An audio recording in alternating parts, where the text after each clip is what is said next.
Nancy Guthrie vanished into the night, and months later, the questions surrounding her disappearance are getting darker.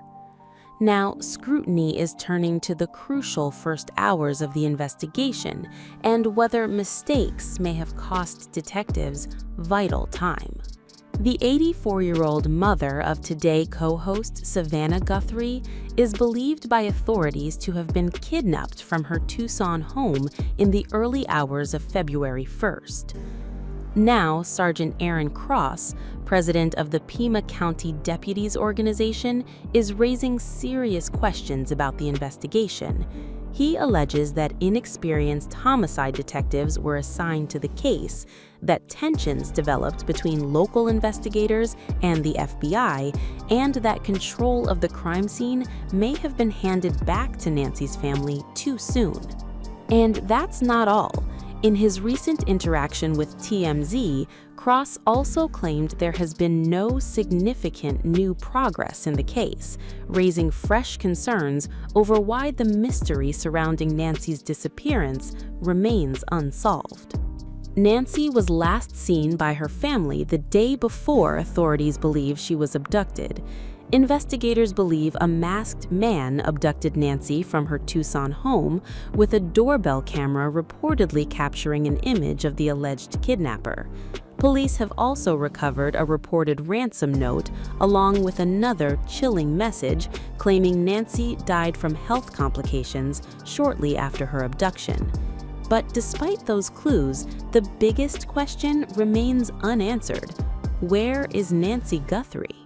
Sergeant Aaron Cross, president of the Pima County Deputies Organization, has now criticized aspects of the investigation. He was not personally involved in the case, but says his union position gave him knowledge about how it was being handled. His biggest concern? The experience of the detectives assigned to the investigation.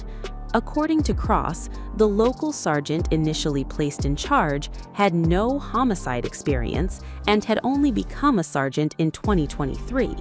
He said, "He very rapidly went inside from patrol and then was assigned to homicide."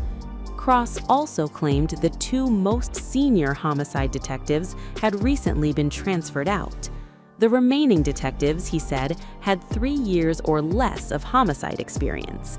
He described them as novice murder detectives and told TMZ it was almost unheard of for detectives with such limited experience to handle a case of this magnitude.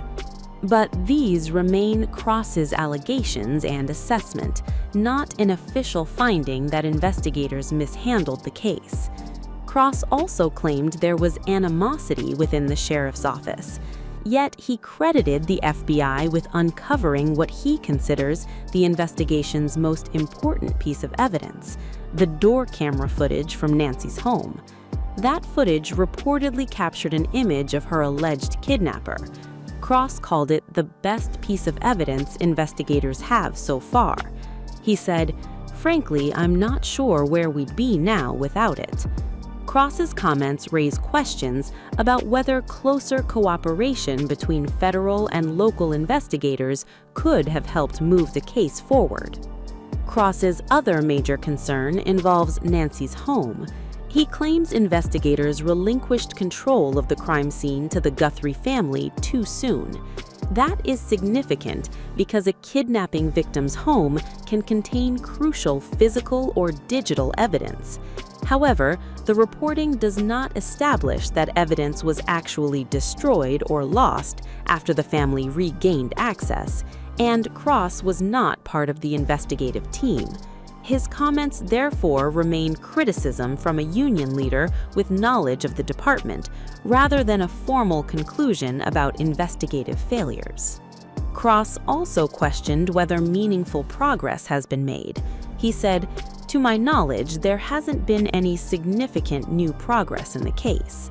For Nancy Guthrie's family, however, the central question remains painfully simple. Where is Nancy? Investigators have reportedly had a ransom note, other messages, and crucial door camera footage, yet there has still been no breakthrough that explains what happened after she disappeared. Cross's allegations now add another layer of uncertainty to the case. Were investigators simply facing an extraordinarily difficult kidnapping, or did decisions made during those critical early hours make the investigation harder? Those questions remain unanswered, and as investigators continue searching for answers, Nancy Guthrie's case is also drawing comparisons to another high-profile mystery, the Idaho murders investigation. A disappearance, DNA evidence, digital footprints, and now a comparison to one of America's most closely watched murder investigations. The search for Nancy Guthrie, mother of Today Show anchor Savannah Guthrie, is drawing attention for a key investigative technique also used in the case against Bryan Kohberger, the man convicted in the 2022 murders of 4 University of Idaho students. But a legal expert says the similarity may raise a much bigger question. If investigators have access to DNA, cell site records, surveillance footage, and other digital data, why has the Guthrie investigation apparently not produced the kind of breakthrough seen in the Idaho case? And his theory about what may have happened behind the scenes is now putting the investigation under fresh scrutiny. According to an Irish Star report, Nancy vanished from her Tucson, Arizona home during the early hours of February 1st. Her last confirmed sighting was the previous evening after a family dinner, when her son-in-law reportedly brought her back home. Investigators later found blood and additional DNA samples at the location. Pima County Sheriff Chris Nanos confirmed the material remained under examination, with DNA being entered into genetic genealogy databases. That detail is significant because investigative genetic genealogy has transformed several major criminal investigations. When DNA recovered from a crime scene does not produce a match in conventional law enforcement databases, investigators can examine genetic variations and use genealogy databases to search for potential relatives. And that is where the comparison with Bryan Kohberger begins. Investigative genetic genealogy was used during the investigation that ultimately focused on Kohberger. In his case, DNA recovered from a knife sheath found at the crime scene became a critical piece of evidence. Authorities later linked DNA from the sheath to DNA obtained from Kohberger's father after investigators collected garbage outside the Kohberger family residence. Prosecutors also disclosed that investigative genetic genealogy had initially helped direct investigators towards Kohberger. But DNA was not the only evidence authorities examined. Law enforcement obtained data from Kohberger's phone and reviewed his internet search history.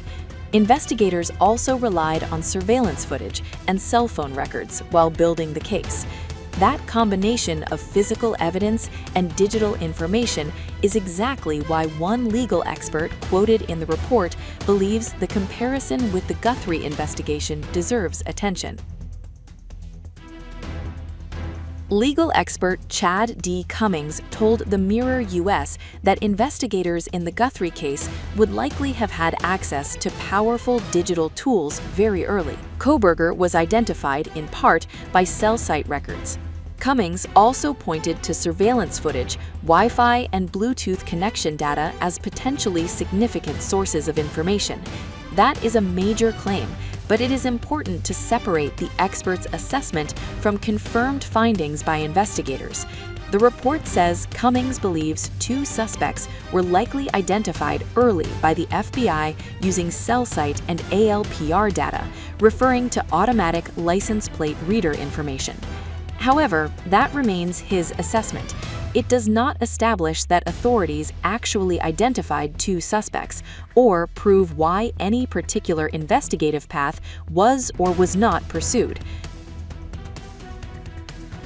Cummings goes further, suggesting that the Guthrie case may have stalled because of friction between agencies. The Guthrie case stalled, in my view, because of a probable conflict of interest between federal and local law enforcement.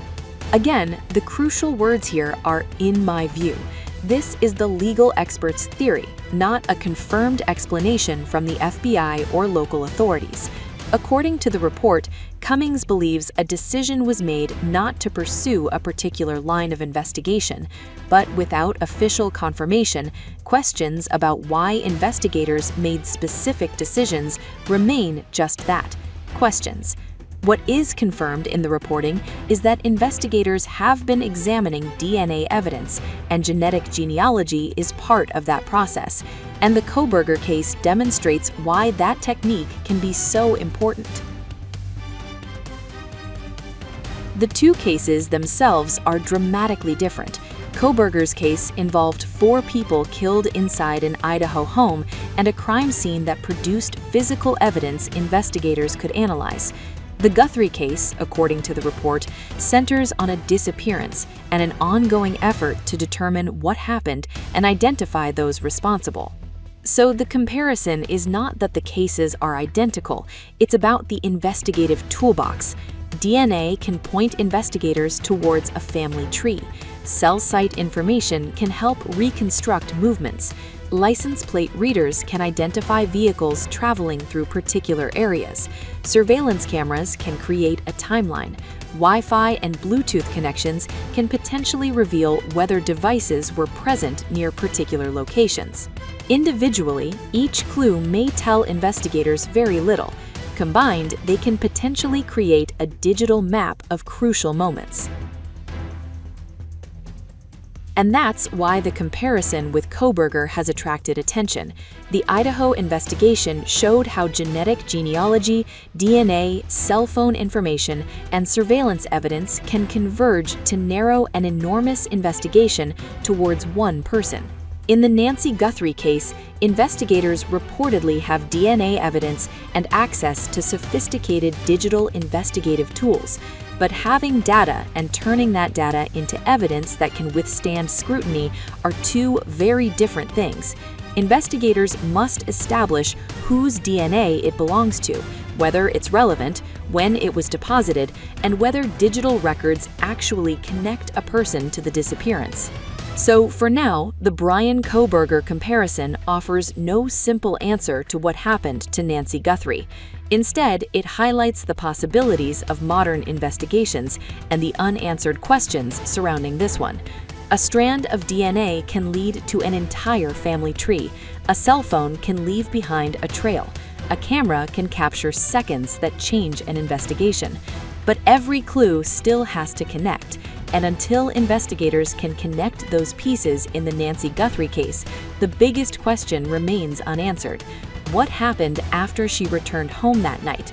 And can the technology that helped crack the Idaho investigation finally help reveal the truth here?